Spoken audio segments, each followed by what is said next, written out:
Welcome once again, my friends, and thank you for stopping by to listen to an old storyteller. Today we have a Welsh tale, and the title of this story is The Fishermen of Shetland. There was a snug little cove in one of the Shetland Islands. At the head of the cove stood a fishing hamlet containing some 20 huts. In these huts lived the fisher folk, ruled by one man, the chief, who was the father of two beautiful daughters. Now, these fishermen for some years had been very lucky, for a fairy queen and her fairies had settled there, and she had given her power over to a merman, who was the chief of a large family of mermaids. The fairy queen had made the merman a belt of seaweed, which he always wore round his body. The merman used to turn the water red, green, and white at noon each day, so that the fishermen knew that if they cast their nets into the colored waters, they would make good hauls. Amongst these fishermen were two brave brothers who courted the chief's daughters, but the old man would not let them get married until they became rich men.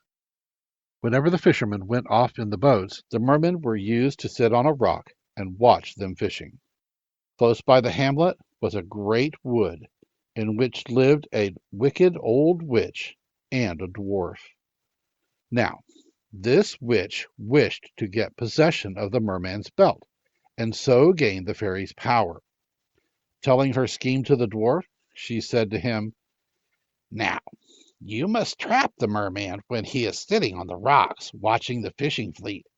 But I must change you into a bee, when you must sucker the juice in this magic basin, then fly off and alight on the merman's head, when he will fall asleep."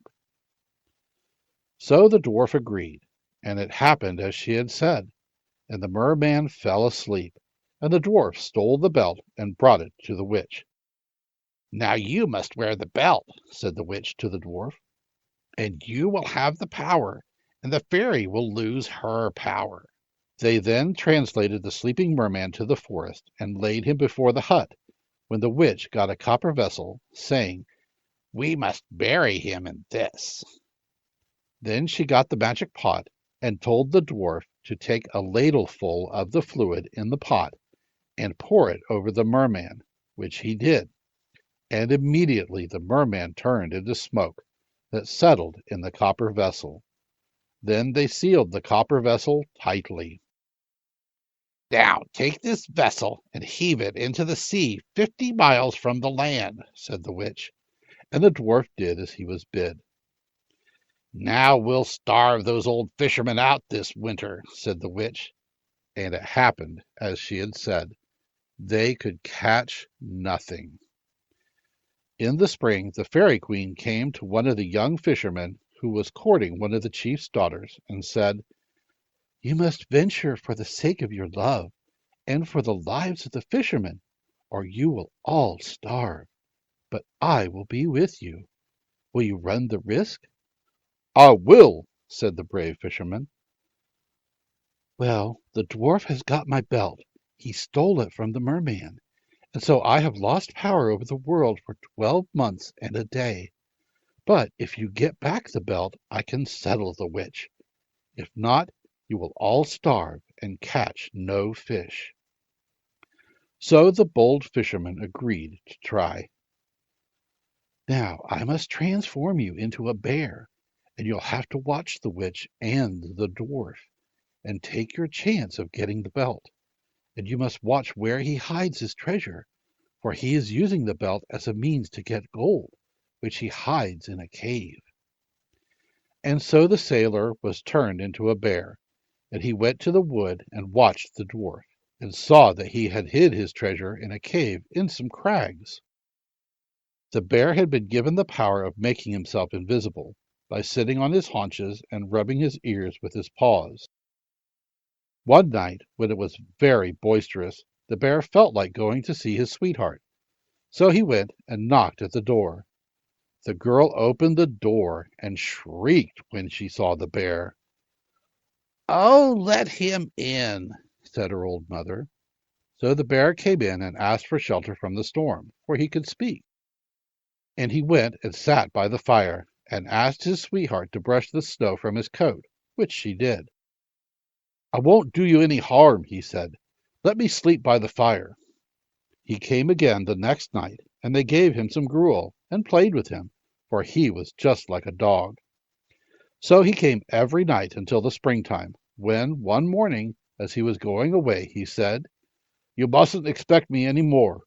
Spring has come, and the snows have melted. I can't come again until the summer is over." So he returned to the wood and watched the dwarf, but he could never catch him without his belt, until one day he saw him fishing for salmon without the belt, and at the same time his sweetheart and her sister came by picking flowers. So the bear went up to the dwarf, and the dwarf, when he saw him coming, said, "Ah, good bear, let me go. These two girls will be a more dainty morsel for you." But the bear smote him with his paws and killed him, and immediately the bear was turned into his former self, and the girls ran up and kissed him and talked. Then he took the two girls to the dwarf's cave, and gave each of them a bag of treasure, keeping one for himself. And taking the belt, he put it on, and they all walked back to the hamlet, when he told the fisherman that their troubles would soon be over, but that he must kill the witch first. Then he turned the belt 3 times and said, "I wish for the fairy queen." And she came, and was delighted, and said, "Now you must come and slay the witch." And she handed him a bow and arrow, telling him to use it right and tight when he got to the hut. So he went off to the wood, and found the witch in her hut, and she begged for mercy. "Oh no, you have done too much mischief," he said, and he shot her. Then the queen fairy appeared, and sent him to gather dry wood to make a fire.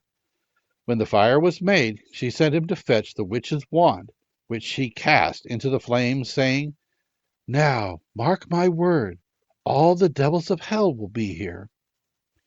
And when the wand began to burn, all the devils came and tried to snatch it from the fire. But the queen raised her wand, saying, "Through this powerful wand that I hold in my hand, through this bow and arrow, I have caused her to be slain, that she may leave our domain. Now take her up high into the sky, and let her burst asunder as a clap of thunder. Then take her to hell, and there let her dwell to all eternity." And the wand was burnt, and the devils carried the witch off in a noise like thunder. The 12 months were up on that day, and the fairy said to the fisherman, "Take your chief and your brother, and put out to sea 1/2 a mile, where you'll see a red spot, bright as the sun on the water. Cast in your net on the seaside of the spot, and pull to the shore."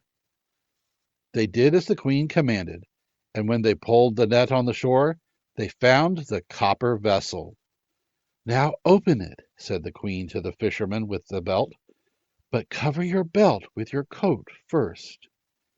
And he did so, and when he opened the copper, a ball of smoke rose into the air, and suddenly the merman stood before them and said, "The first 4 months that I was in prison, I swore I'd make the man as rich as a king, the man who released me.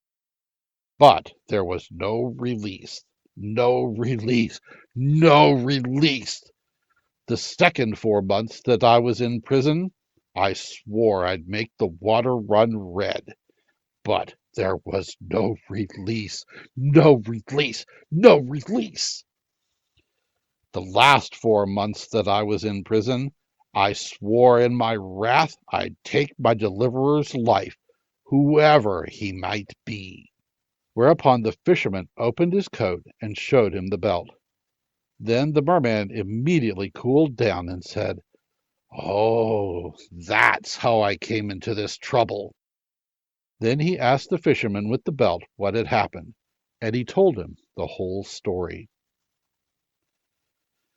Then the queen told the fisherman to take the girdle off and put it back on the merman, and he did so. And suddenly the merman took to the sea and began to sing from a rock, As I sit upon the rock, I am like a statue block, and I straighten my hair that is so long and fair, and now my eyes look bright, for I am in great delight, because I am free in glee to roam over the sea. After that the hamlet was joyful again, for the fishermen began to catch plenty of fish, for the merman showed them where to cast their nets by colouring the water, and the two brothers married the chief's two beautiful daughters, and they lived happily ever afterwards. Thank you once again for listening to this story. If you enjoyed this story, please press that like button. Also, please help an old storyteller out by subscribing to my channel. The next story will be posted in a few days, so until then, may your story continue to be a good one.